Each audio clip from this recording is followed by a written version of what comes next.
Recording in progress.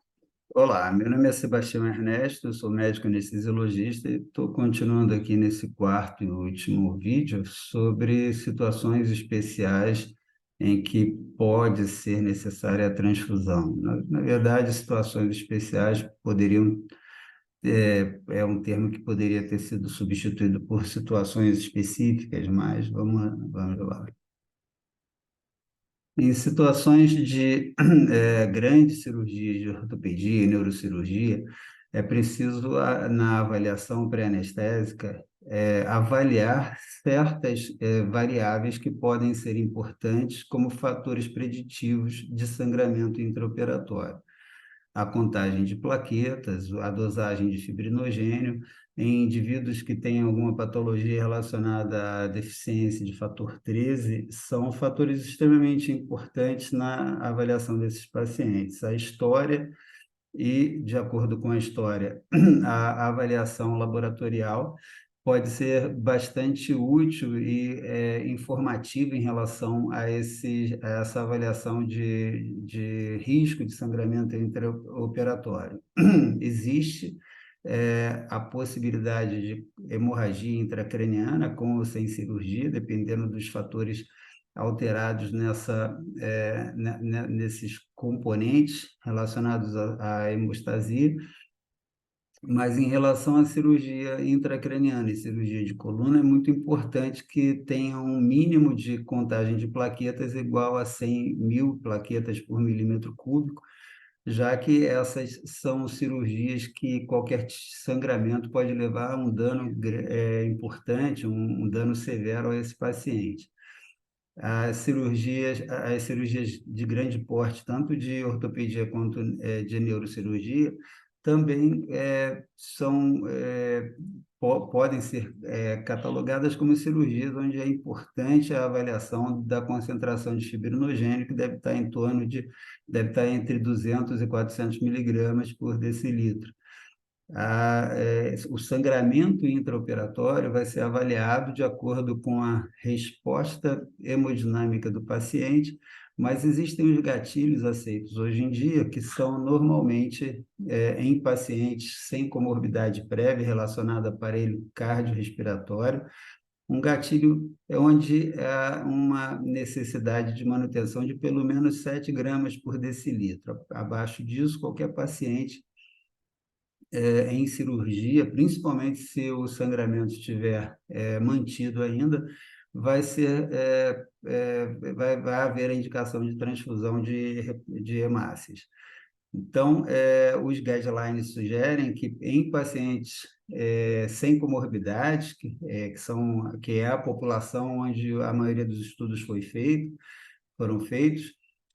acima de 9 gramas por decilitro de hemoglobina, a transfusão pode gerar aumento da morbimortalidade. Então,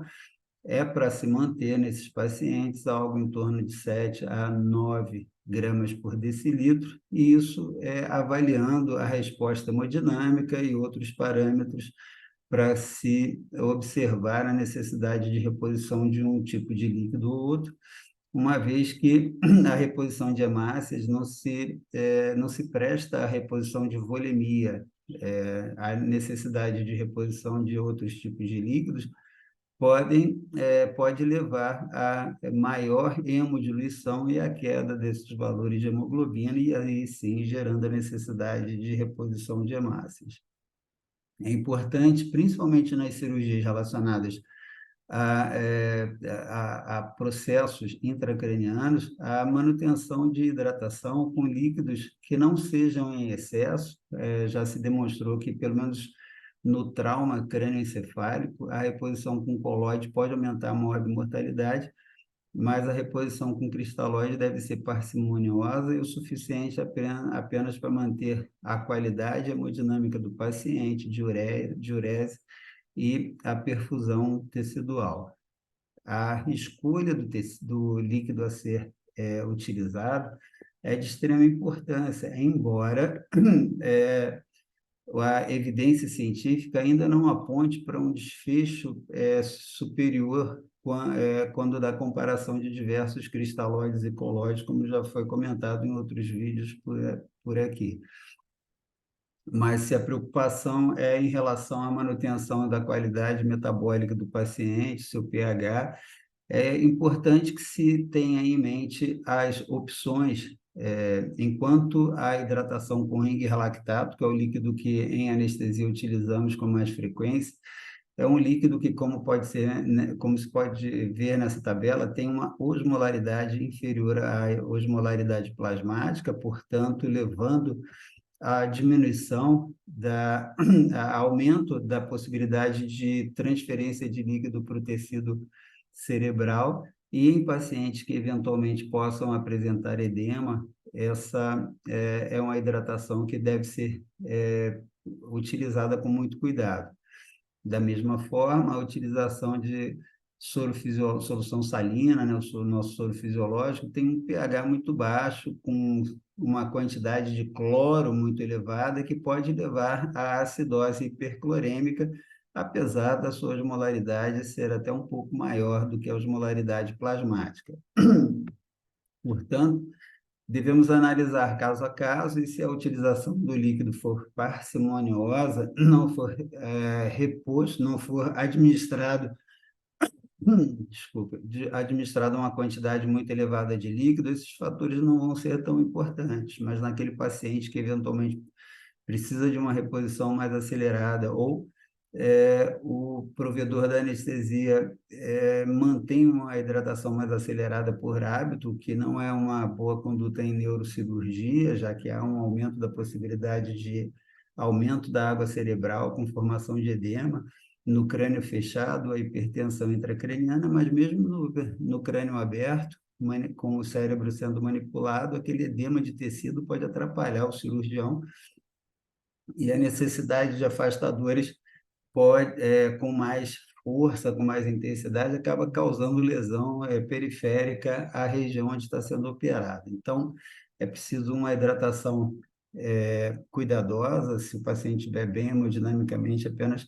para manutenção de acesso venoso, com cerca de 2 ml por quilo por hora, e enquanto estiver mantendo a diurese e o estado hemodinâmico, a hidratação deve ser bastante cuidadosa.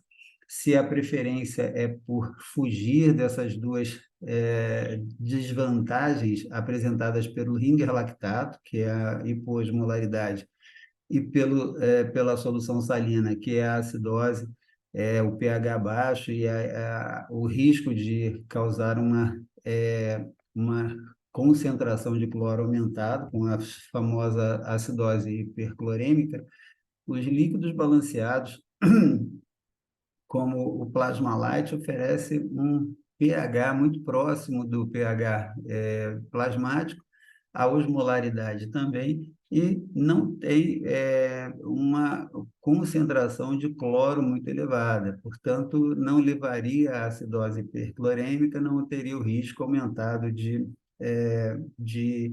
causar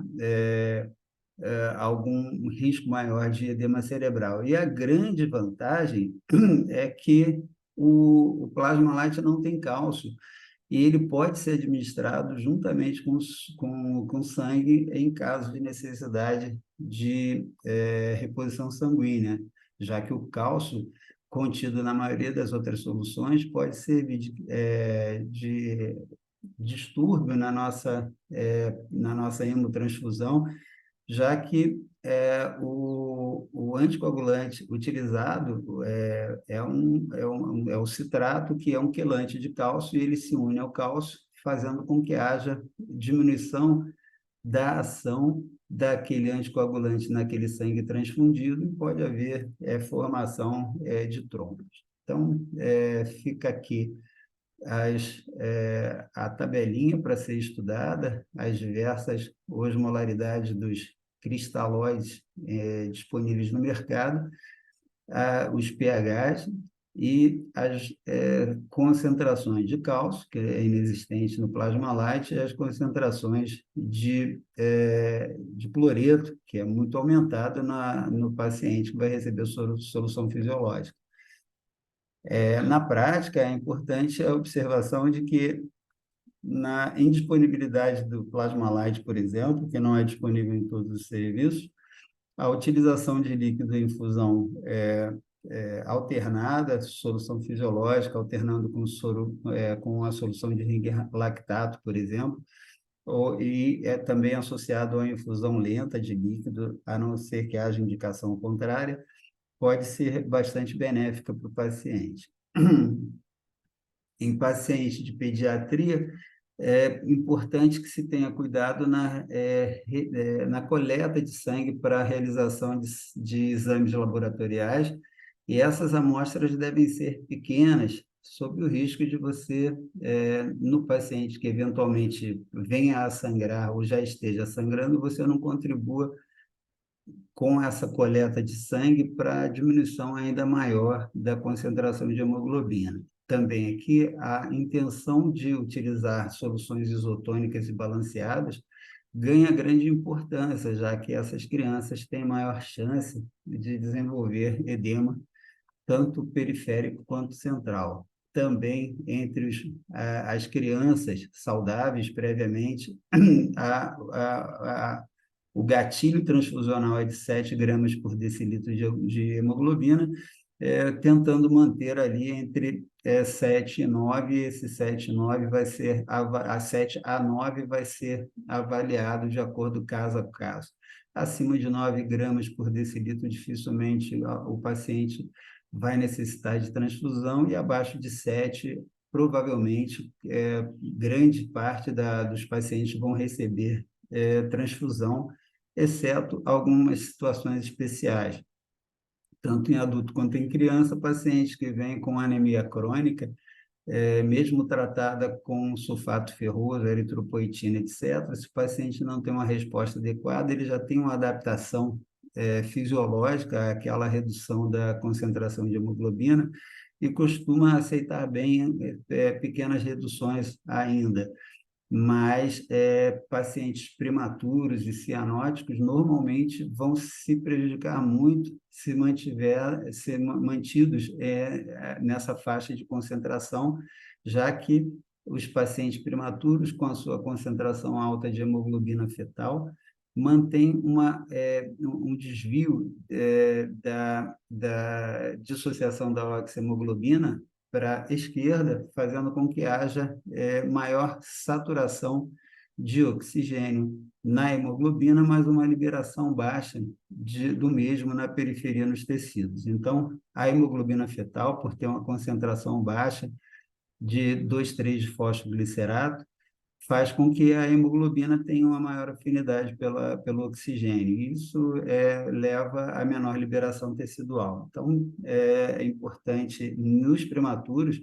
manter uma concentração um pouquinho mais elevada para que ele consiga satisfazer as necessidades teciduais. Os cianóticos também, se eles são cianóticos, é porque eles estão tendo pouca capacidade de captação de oxigênio. Então, se você oferece mais hemoglobina para ele, ou se você permite que ele tenha uma concentração de hemoglobina maior, já que é o que geralmente acontece, o cianótico ele induz ao aumento da produção de eritropoetina, a eritropoetina induz na medula óssea um aumento da produção de hemácias. Então, é importante nesses pacientes respeitar a fisiologia e as limitações dele. Até porque, como foi dito anteriormente, os estudos para balizarem a decisão desse gatilho transfusional de 7 gramas por decilitro foram realizados em pacientes saudáveis. Então, existe uma população bastante ampla de pacientes, ou várias populações de pacientes, que não foram estudados em relação a isso, precisam, então, ter o seu gatilho transfusional ainda mantido em valores um pouco acima. Isso vai ser respeitado de acordo com a resposta metabólica do paciente, de acordo com a monitorização de saturação venosa mista, de lactato sérico, etc. Também na pediatria é importante, naqueles pacientes com grande risco hemorrágico, ou nos pacientes que apresentam aumento do sangramento, a utilização do ácido tranexâmico, um importante agente antifibrinolítico que auxilia na manutenção da hemostasia e assim reduz tanto o sangramento quanto a necessidade transfusional. A dose em geral é de 10 miligramas por quilo de peso e pode ser mantida em infusão de 5 miligramas por quilo por hora. Em relação às respostas esperadas com a terapia transfusional, na criança, sabe-se que 10 ml por quilo de peso de concentrado de hemácia vai elevar a hemoglobina em cerca de 2 gramas por decilitro. Então, é só fazer uma regra de 3 na criança para se obter quanto você precisa de administrar numa criança que caiu muito aquela hemoglobina dela, quanto você precisa administrar para elevar até a base ali do gatilho transfusional e parar a transfusão, a não ser que o sangramento se prolongue.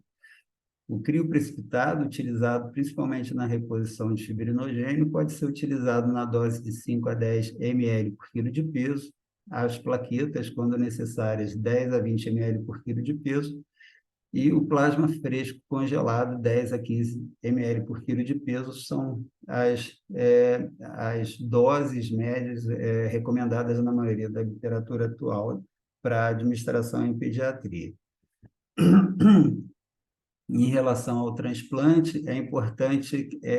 saber que em indivíduos com insuficiência hepática, com indicação de transplante hepático, a dosagem de tempo total, tempo de tromboplastina parcial ativado, o tempo de atividade protrombina e o INR, tem muito pouca capacidade preditiva e, portanto, devem ser vistos com muito cuidado em relação a prognóstico de sangramento e até o acompanhamento de sangramento no intraoperatório. Mas, muito mais importante e fiéis, acurados que isso, podem ser utilizados tanto exames que visam a avaliação de geração de trombina, como os testes de viscoelásticos naqueles pacientes de maior complexidade. E na insuficiência hepática com elevação moderada de INR, normalmente não se indica a reposição de fator de coagulação, porque os pacientes com insuficiência hepática, normalmente eles têm uma redução dos fatores de coagulação, mas também tem uma redução dos fatores pró-coagulantes, pró-hemorrágicos, como os fatores anticoagulantes, proteína C, proteína S, etc., eles se mantêm num estado de equilíbrio em relação a isso. Só corrigir se o paciente com insuficiência hepática for submetido a uma neurocirurgia, onde o risco hemorrágico ele se eleva bastante e a complicação pode acontecer de forma grave em sangramentos até de vulto menor. Em relação a pacientes de transplante hepático, em geral, a manutenção de pressão venosa central em valores próximos ao mínimo normal, 8 centímetros d'água de pressão venosa central, pode gerar um menor sangramento nesse paciente. A hidratação restritiva reduz o sangramento e é importante que se mantenha esse paciente com pouco sangramento no intraoperatório, já que são pacientes que têm esse risco iminente. Em geral, não se indica a utilização do ácido tranexâmico profilaticamente. A exceção principal é a ressecção hepática de cirrótico que apresenta fibrinólise. Então, esse paciente, sim, ele pode se beneficiar, já que essa fibrinólise vai levar ao aumento do sangramento. Paciente de trauma, ele normalmente ativa fatores pró-inflamatórios que ativam a cascata de coagulação, exposição de região subendotelial, com ativação da cascata através da união do fator tecidual com o fator 7, que vai ativar o fator 10 e assim desencadear a cascata de coagulação. Por isso, É importante atentar para isso, que apesar dessa geração de sangramento maior no hemorrágico, nas primeiras 6 horas, onde ocorre o trauma, a lesão tecidual, o extravasamento, a perda de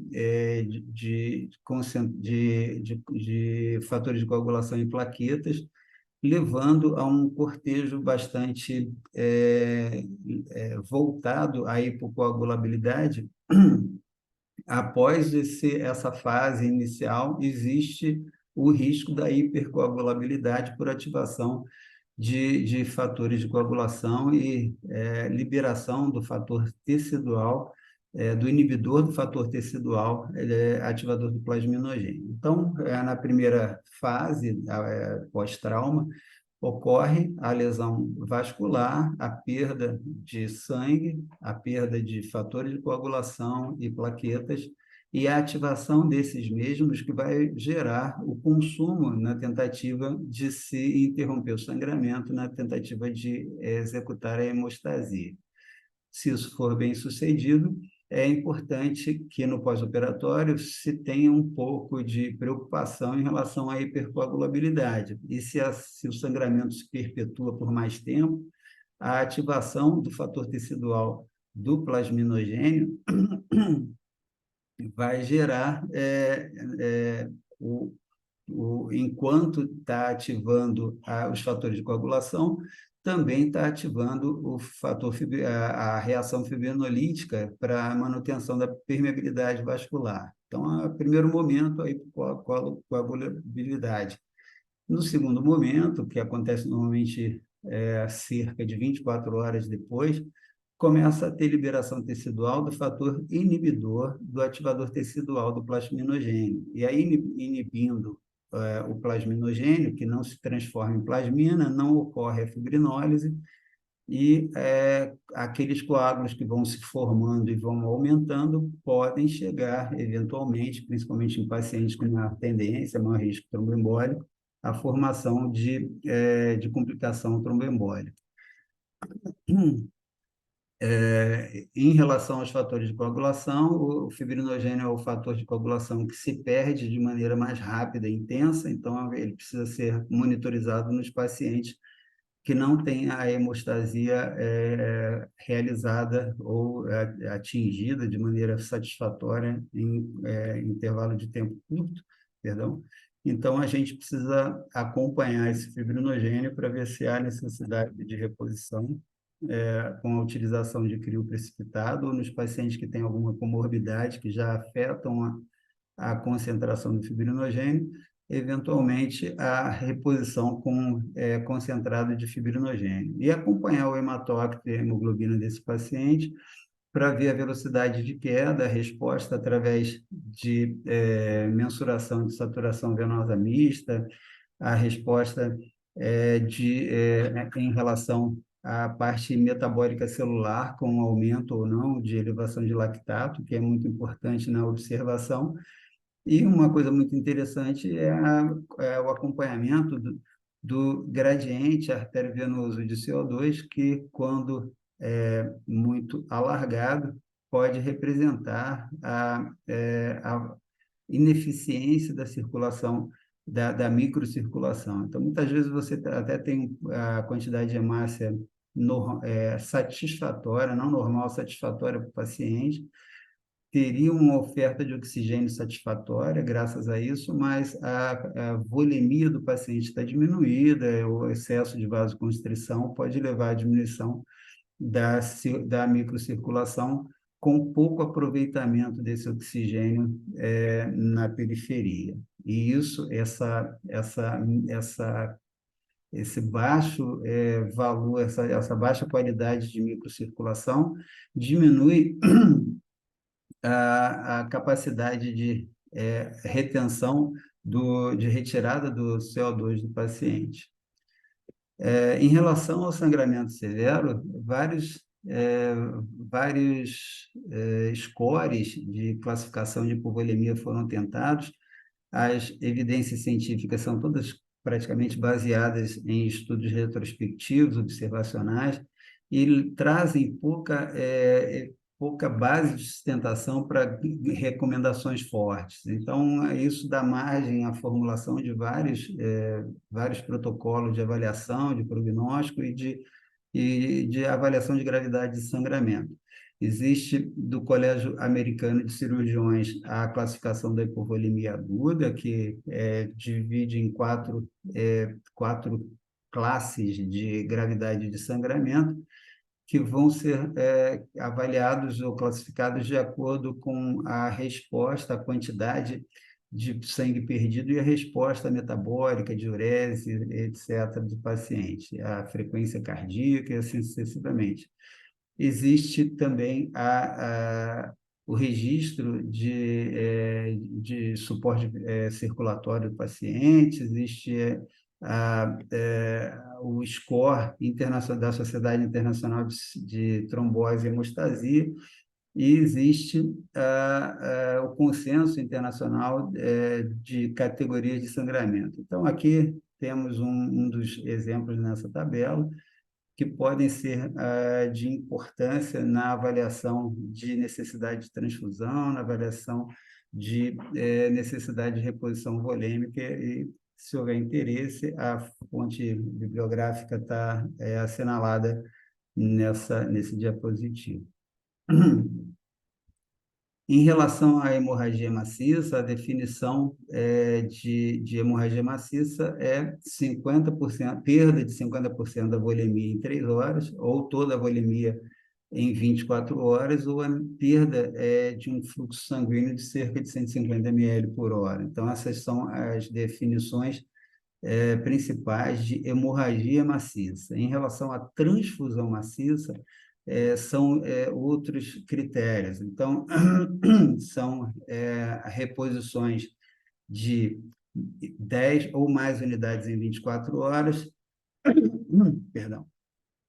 6 ou mais unidades em 6 horas e 5 ou mais unidades em 4 horas. Então, temos a definição de hemorragia maciça e a de transfusão maciça. E o fibrinogênio como eu disse anteriormente, o fator de coagulação que se perde com mais velocidade e ele é extremamente importante na hemostasia. Se a hemostasia necessária é uma hemostasia cirúrgica, é importante que se faça de maneira rápida, mas, de qualquer forma, sendo uma hemorragia por motivos clínicos ou cirúrgicos, o acompanhamento do fibrinogênio é importante, senão o paciente vai continuar sangrando depois de resolvido o problema básico. Então, repor o fibrinogênio e tentar mantê-lo em concentrações nos pacientes fora de gravidez, acima de 100 miligramas por decilitro, sabendo que o mínimo, né, é de 200 miligramas por decilitro. Na paciente gestante, essa concentração é bem maior, há necessidade de um mínimo de 150 miligramas por decilitro para uma hemostasia satisfatória, e a concentração mínima é de cerca de 400 miligramas por decilitro. E a reposição do fibrinogênio no paciente que sangra, hemorragia maciça, é de 4 gramas, administrado de forma 20 a 30 minutos, lembrando que no concentrado de fibrinogênio, cada frasco tem 900 miligramas. Então, você faz o cálculo e, se por acaso não foi suficiente, você arredonda para cima ou deixa passar um pouquinho a mais. Em relação ao crio precipitado, utilizado na falta do concentrado de fibrinogênio, a gente utiliza 15 a 20 unidades de crio precipitado para reposição do fibrinogênio nessa hemorragia. A hemorragia ela vai ser avaliada de várias formas. Existe a avaliação visual, que vai mostrar para a gente como é que está o campo cirúrgico, como é que está o frasco de aspiração, como é que está a coloração da pele do paciente, o turgor cutâneo, a coloração de mucosa e assim sucessivamente. São fatores importantes que direcionam, embora de maneira pouco precisa, mas ajudam muito na avaliação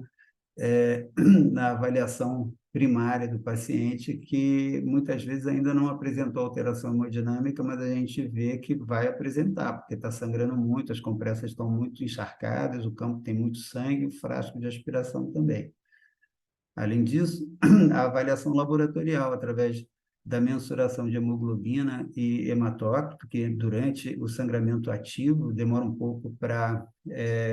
ter a sua concentração reduzida, mas é importante a gente já ter a visão de como era no pré-operatório, como está agora, e durante a reposição do volume que esse paciente está perdendo, como que está acontecendo a evolução da concentração de hemoglobina. Se você repõe, o paciente está melhorando a parte hemodinâmica e ele precisa de hemácia, normalmente a hemoglobina vai se reduzindo à medida que você faz essa reposição com cristalóide ou até colóide. Também é importante avaliar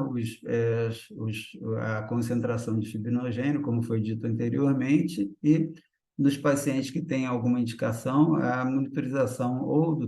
do TAP e ou do tempo de tromboplastina parcial ativada,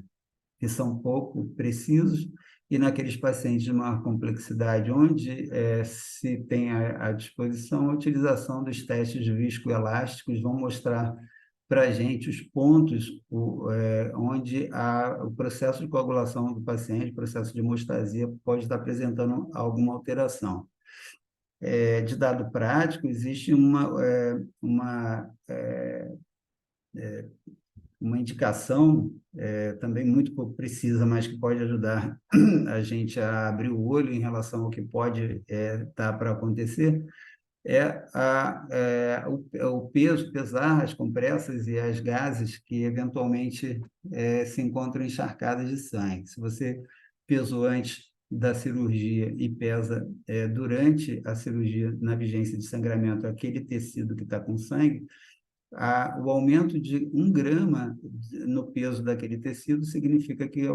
ele provavelmente tem 1 ml de sangue. Então, para cada 1 grama de aumento do peso, vai ser 1 ml, é só fazer a regra de 3. As gases 4x4, que se apresentam encharcada, presumivelmente vai ter cerca de 10 ml de sangue embutido ali, infiltrado, encharcando aquela gase. E as compressas de 30x30 até 100 ml. Então, é importante a gente ver a quantidade de compressa que está encharcada para a gente ter uma estimativa, não é precisa, mas já orienta para a quantidade de sangue que esse paciente pode estar perdendo. Também a avaliação através de sinais vitais, obviamente, pressão arterial, frequência. Muitas vezes o paciente já começa em estágios muito avançados e graves de sangramento, o paciente pode apresentar arritmia,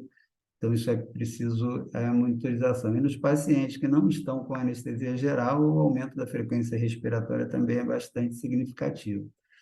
Pacientes com ventilação mecânica podem também ter a avaliação dinâmica, as comparações no paciente, obviamente, ventilado com ventilação mecânica, relaxado, com um bloqueio neuromuscular completo, sem arritmia, tórax fechado, e com 8 ml por quilo de peso predito de volume corrente. Se esses pacientes apresentam a monitorização, a alteração significativa de volume sistólico, ou então de pressão sistólica. Então, essas avaliações são bastante importantes na predição de necessidade de reposição de volume desse paciente. Tá? Então, variação de volume sistólico, variação de pressão de pulso, variação de pressão sistólica, todos fatores que são bastante sensíveis e precisos em relação a essa estimativa. E a utilização da ecocardiografia, tanto transtorácica, mas principalmente transesofágica, podem ser bastante significativas, tanto em relação ao enchimento de cavidade, a pressão estimada de enchimento, eventualmente, nos pacientes coronariopatas, alterações de contratilidade, alterações valvulares, cordoalha tendinosa e assim sucessivamente. A utilização da ultrassonografia também, através do Doppler, que pode ser feito por via transtorácica, e a utilização também do ultrassom para avaliação da variação cisto-diastólica do diâmetro da veia cava, que pode também ser significativo nessas avaliações, nessas interpretações e prognósticos de necessidade de transfusão. O lactato, quando começa a subir, significa que esse paciente já está lançando mão de metabolismo anaeróbico, precisando que seja resolvido de alguma forma. Esse metabolismo anaeróbico pode ser, geralmente, por falta de oxigênio, e essa falta de oxigênio pode ser tanto por falta de hemácia, que não está em quantidade suficiente levando oxigênio, mas pode ser por falta de fluxo microcirculatório que não está levando essas hemácias para a periferia de maneira adequada e não está satisfazendo a necessidade metabólica, ou os dois. Então, a dosagem do lactato vai apontar para a gente o estágio já ruim, e a saturação venosa mista ou central de oxigênio também vai ser importante na avaliação desse paciente. Um paciente que pode estar até com essa saturação aumentada em situações de hipercinesia, como nos pacientes né, sépticos, que podem apresentar diminuição da captação tecidual de oxigênio, e aí volta muito oxigênio e a saturação venosa mista está alta, embora o paciente não esteja bem.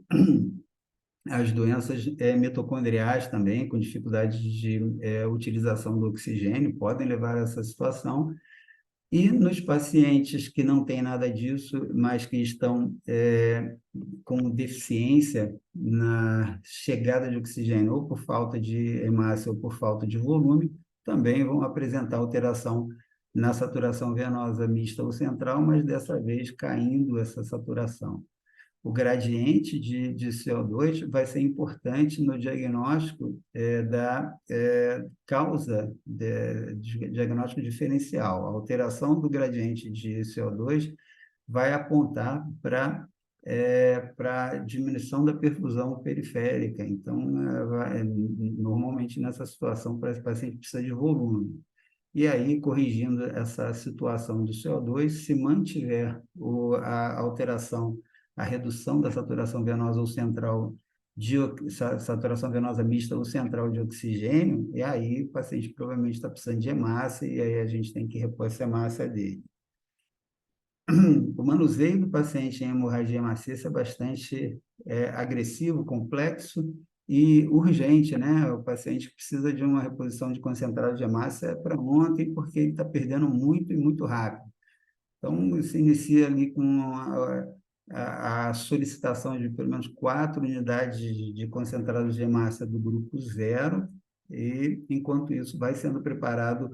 o concentrado de hemácia grupo específico. A gente manda o sangue do paciente para o banco de sangue, e com esse preparo, a prova cruzada e tudo, demora uns 40 minutos. Então, se o paciente está sangrando muito, a gente já vai introduzindo nele o sangue entre aspas, doador universal. E solicita-se também plasma fresco congelado, 4 unidades, que é equivalente a cerca de 15 ml por quilo de peso, e prepara-se isso para administrar no paciente. O plasma fresco congelado precisa ser descongelado, demora um pouquinho. Enquanto ele não chega, a gente vai repondo o que tem. E, em geral, né, na transfusão maciça, a gente recomenda, existem vários protocolos, enquanto você repõe o concentrado de hemácia, você vai utilizar um ou outro protocolo. Pode ser uma unidade de plasma fresco congelado e uma unidade de plasma de plaqueta para cada concentrado de hemácia na hemorragia maciça, ou para cada dois concentrados de hemácia. É útil também utilizar o ácido tranexâmico, e os cuidados gerais relacionados a não permitir que esse paciente entre em hipotermia, porque ele já perdendo muito sangue e muito fator de coagulação e muita plaqueta, ele vai fatalmente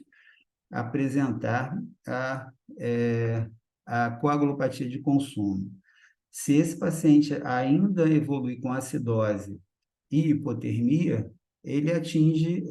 a tríade que normalmente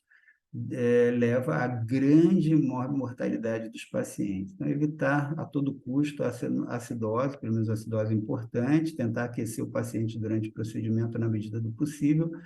e ir corrigindo com a transfusão hemostática, que é essa descrita aí com a junção, a associação de plaquetas e plasma fresco congelado na reposição do concentrado de hemácia.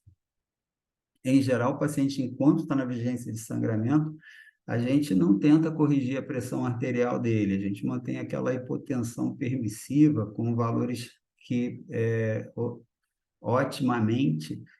atingem 90 milímetros de mercúrio de pressão sistólica ou 60, 65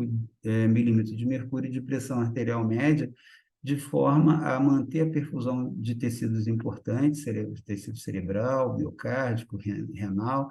mas não mantém a pressão um pouco mais elevada que isso, porque senão vai perpetuar o sangramento e o paciente vai receber o líquido de um lado e perder do outro. Bom, essas foram as nossas considerações, essas são algumas das fontes utilizadas. Espero que tenham gostado da apresentação. Muito obrigado pela companhia.